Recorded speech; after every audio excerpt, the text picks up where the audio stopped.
자, 그러면 또 다음 종목으로 가보겠습니다. 자, 이번에 살펴볼 종목은요, 유튜브 스카이님께서 보내주신 종목이 있습니다. 자, 이 종목 바른손 좀 살펴드릴게요. 자, 바른손뿐만 아니라 요즘에 뭐 콘텐츠 관련된 종목들 워낙에 주가 흐름 상당히 좋았습니다.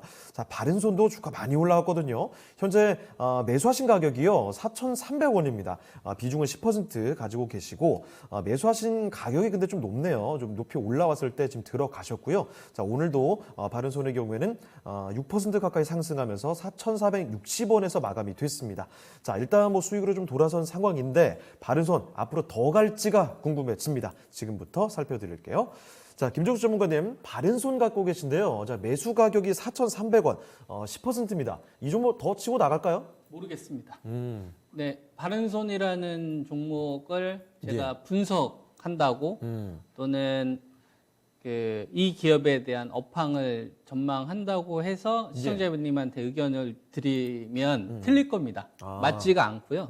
제 기준으로는 이런 종목에 대해서 전략을 세울 수가 없어요. 그러니까 우량한 기업이나 실적이 어느 정도 좀 나오는 이런 유형들은 제가 자신 있게 의견을 좀 드릴 수 있는데 바른손 이 기업은 이제 테마 주식이기 때문에 제가 제 기준으로 이런 종목의 의견을 좀 드리면 아마 맞지 않을 거다. 언제 어떻게 움직일지 예상할 수가 없는 거죠. 아니에요. 이건 작전성 종목이기 때문에 그래요? 그렇습니다. 네. 그러니까 옛날에 저도 이런 거 참 좋아했었거든요. 옛날에 좀 소액으로 했었을 때, 뭣도 모르고 했었을 때 이런 종목들, 왜냐하면 이제 화끈하니까. 그렇죠. 네, 그래서 또 이쪽 관련된 사람들도 제가 몇 번 만났었어요. 한번 또 급등할 수도 있잖아요. 네, 그래서 그 이후로 절대 이제 이 근처 가면 안 되겠다라고 제가 그때 계기가 있어서 저는 아예 이제 이런 종목은 아예 안 하는데 어쨌거나 근데 그건 이제 저에 대한 어떤 투자 기준이고 또 그런 게 아니라 또 다른 니즈도 있잖아요. 소유자들. 그래서 그런 분들한테 제가 좀 해드릴 수 있는 조언은 일단은 이 기업에 대한 분석은 안 하겠다. 어차피 틀릴 거다. 안 맞을 거다. 이거부터 제가 이야기 해드리는 거고. 다만 경험적인 걸 좀 의견을 좀 드리면 그래도 좀 도움은 되실 것 같아요. 왜냐하면 제가 그래도 이런 종목 한번 파본 적이 있었기 때문에. 이 기업은 시가총액이 한 1,200억이나 1,300억 정도 되거든요. 근데 매출이 1년에 300억 이상도 안 나와요. 300억 이상도 나오지 않고 300억도 안 나오고 100억도 안 되는 적이 되게 많아요. 그래요. 이걸 잠깐 좀 보여드리도록 하겠습니다. 그래서 돈 번 적이 없어요. 돈 번 적이 없습니다. 돈 번 적이 없으면 이 재무제표 보시게 되면 다 적자 기록하는 거 보이시죠? 66억, 58억, 262억. 근데 시가총액은 한 1,300억 정도 되죠. 그러면 재무제표를 중요하게 생각하는 사람들은 이런 기업은 형편없다고 생각을 해서 치부할 겁니다. 그래서 이슈를 쫓겠죠.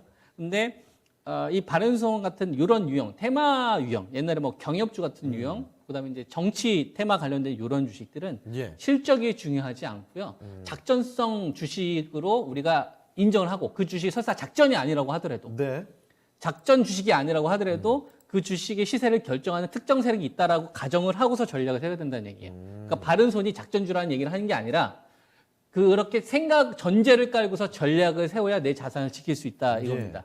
무슨 말씀인지 이해되시죠? 그러면 이 주식을 잘 보면 5년 단위로 랠리가 한 번씩 터져요. 정말 수직 상승하는 그 차트 모습이 이게 보입니다. 보면 이 주식이 보면 2016년도에도 주가가 한 7배 뛰고 그다음에 12년도 이때도 한 10배 뛰잖아요. 한 번 뛸 때 거의 로켓을 쏘네요. 아니 이런 테마들이 원래 그렇게 돼요. 이런 테마들의 주식들이 이렇게 되는 거고 이렇게 운영되는 사람들이 가지고 있는 단점이 있어요. 이 사람들이 자금을 어떻게 마련을 하냐면 강남 쪽에 있는 좀 큰 손들 가운데서 좀 크게 운영하는 사람들 50억 단위에서 한 100억 정도 운영하는 사람들을 한 10명 정도에서 20명 정도 패밀리로 형성을 하고 돈을 빌리거나 아니면 여의도 쪽에서 3개월에 금리 10%로 빌려주는 집단이 있어요. 걔네들한테 돈 땡겨가지고 하거든요. 거액의 돈을. 그래서 걔네들이 땡기기 때문에 그 사람들이 어떤 식으로 포트를 운영을 하냐면 반대 매매가 나가면 안 되잖아요. 그 사람들도. 그래서 종가 관리를 해요. 종가 관리를 하지 않으면 걔네들도 증거금 납입을 해야 되기 때문에. 이 시가총액이 1,300억밖에 되지 않지만 일간 거래대금이 한 400억에서 500억 정도 나오잖아요. 그러니까 개인 투자가들을 많이 달라붙게 해야 된단 말이에요. 그래서 언론은 계속 막 활용을 할 겁니다. 그래서 보면은 최근에 메타버스 관련된 내용도 많이 나올 거고 오징어 게임 관련된 이런 뉴스도 많이 나올 거고 VR이나 아마 페이스북 메타 관련된 거 해서 회사랑 연계해서 뭐 이런 작업들을 많이 할 거예요. 왜냐하면 그렇게 해야 거래대금을 많이 모집할 수가 있다 이거죠. 요거를 인지를 해야 됩니다. 그랬을 때 그 사람들이 가지고 있는 치명적인 단점이 뭐냐면 종가 관리를 하지 않으면 예. 반대로 반대 매매가 그 사람들을 나올 수가 있기 때문에 장중에는 흔들어도 종가상은 딱딱 지켜야 되는 가격이 나올 수밖에 없는 구조예요. 네. 그리고 그 사람들이 운용을 할 때는 2배 이상의 시세가 나지 않으면 예. 고 이율로 돈을 땡겨가지고 하기 때문에 남아 장치 못합니다. 예. 그래서 저점에서 2배 이상 무조건 나와야지 무조건 배로 걔들이 올린다. 손익이 나와요. 왜냐하면은 이거는 이제 정상적인 루트를 이용을 하는 게 아니라 예. 작전성 자금을 운용하는 애들이 걔네들끼리 팀을 짜가지고 하기 때문에 이런 식으로 메커니즘이 짭니다. 예. 참고로 이제 저는 그쪽 관련돼서 치를 떨었기 때문에 절대로 네. 이제 근처로 가면 안 된다는 생각을 예. 저는 했게 해가지고 이런 기준이 생겼는데 어쨌거나 만약에 바른 손이 그렇게 되지는 않는다고 하더라도 네.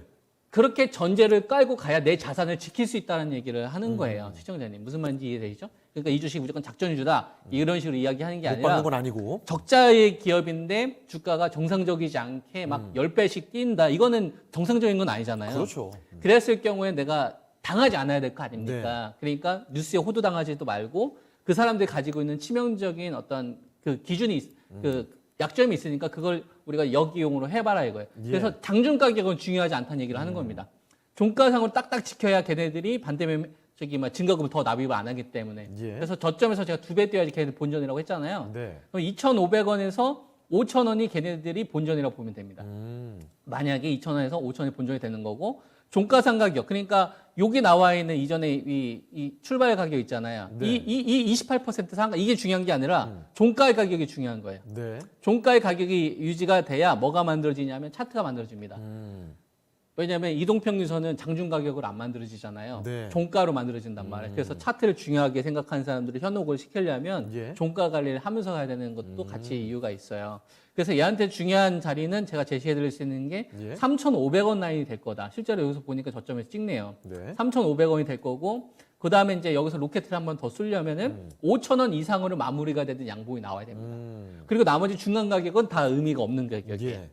그래서 제가 제시해드릴 수 있는 기준은 3,500원을 로스컷으로 제시를 해드리고 1차 도달 거리는 종가 기준 5,000원이 넘어가는 자리 예. 이렇게 제시를 하겠습니다. 알겠습니다. 아주 인상적인 또 경험 사례들을 설명을 해주시면서 충분히 주의 깊게 조심스럽게 좀 접근해야 된다라는 이야기 전해주셨습니다. 자, 바른손이었습니다. 3,500원을 이탈하게 되면 손절해 주셔야 될 것 같고 1차적인 목표가 일단 5,000원 종가상으로 확인되는지를 좀 지켜보실 필요가 있겠네요. 자, 이렇게 바른손 살펴드렸습니다. 스카이님께 많은 도움 되셨길 바랍니다.